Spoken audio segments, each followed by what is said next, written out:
Almost Technodog here.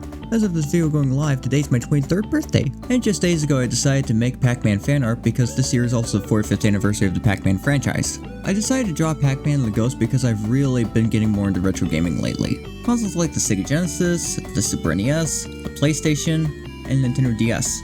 You know, it's been almost 30 years since the PlayStation launched in North America. I wonder if the console can be considered vintage by that time.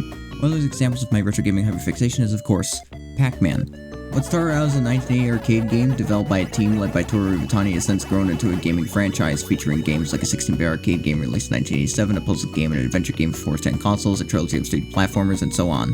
Before we begin, I have to admit that I have a huge fear of being cancelled, so every artwork I plan to share gets recorded and then edited into a speed paint because I don't want to be falsely accused of using AI.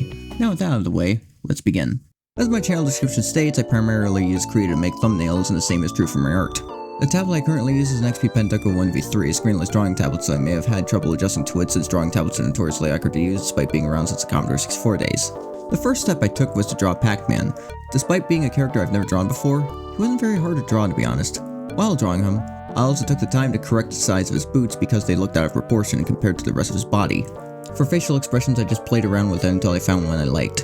I decided to name the layer Puckman as a throwback to the game's original name in Japan. After I was done, I made a new layer called Ghost Sketch and then decided to go back to Pac-Man sketch layer and claim some of the sketch lines a little. Then I went to drawing Blinky. I wasn't liking how his original pose was looking, so I eventually changed it. I also went back to Pac-Man and flipped his left eye around because it looks more normal to me and that's how he looks in the games. After that I went back to Blinky and gave him a new pose and a facial expression that implied that he's chasing after Pac-Man just like in the arcade games. After that I gave the image a background. I placed perspective guide tool to help me draw the background. I decided on a hedge maze background inspired by the hedge mazes in the Pac-Man arrangement. After that I drew Clyde as a pair of eyes to show him retreating to get regenerated. And finally I drew Inky and Pinky on the opposite sides of each other, peeking past the walls of the maze as they plot to catch Pac-Man by surprise. Then it was finally time for the line art. I usually skipped a stage because I'm not very good at drawing line art on the drawing tablet, but I thought why not, because Krita has a magic selection tool that allows you to color inside the lines more quickly and with ease. I set the brush smoothing to stabilizer and is still struggling because I'm not fully using my drawing tablet and I think you can see how many times I was pressing the undo button. Sometimes I would accidentally press the right click button as well because of the way my pen was oriented. After I finished my line art, I gave my background a night sky. I was struggling to figure out what color the bushes should be for a while, and since I was struggling with color, I remembered that making a saturation layer can help you see the values of each color, which can really help when picking colors for your image. Eventually I found a ground color that I liked, but the hedge colors weren't final. Sometimes I would color using the wrong layer and I would have to undo and color again the correct one.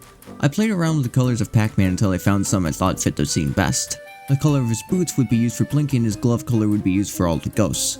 For the ghost eyes I just did a shade of white with a slate blue tint to fit with the night scene. I also tested other colors on Pac-Man to see if there was a better shade of yellow I could use, but that turned out not to be the problem with the image in that stage of production. So I just continued to the shading phase. Shading with the characters wasn't very difficult, to be honest. I just used the magic selection tool to shade within the lines and pick the shade of color that works best. The only thing I had to keep in mind while shading was that the artwork takes place at night. During this time I finally gave the hedges a better shade of green because I wasn't liking how the original was looking. I also had to go back and fill the inner and outer edges of the lines with color, which was more time consuming than I'd like, to be honest. I used a spray paint brush to give the hedges some texture, and a different brush to make the ground look more like dirt, and then went back to shading the characters. I finished shading the characters, filling in the edges of the lines with color, and drawing the shadows. For me, drawing the shadows was the hardest part because either the proportions were wrong or the angle didn't look quite right. But after all that, it was finally time to wrap things up. On my phone I searched for a Pac-Man font and DuckDuckGo to use as reference, but it didn't have the characters I needed, so I just wrote Happy 45th Anniversary in normal handwriting. I then added a clouds layer and a stars layer. I started with stars, but the airbrush I used made the stars look too big, so I used a different airbrush for the stars, then I added the clouds. After that I added my signature and I thought the art was almost complete until I looked at it and realized that some areas were missing shadows, so I went back and added them to the PNG.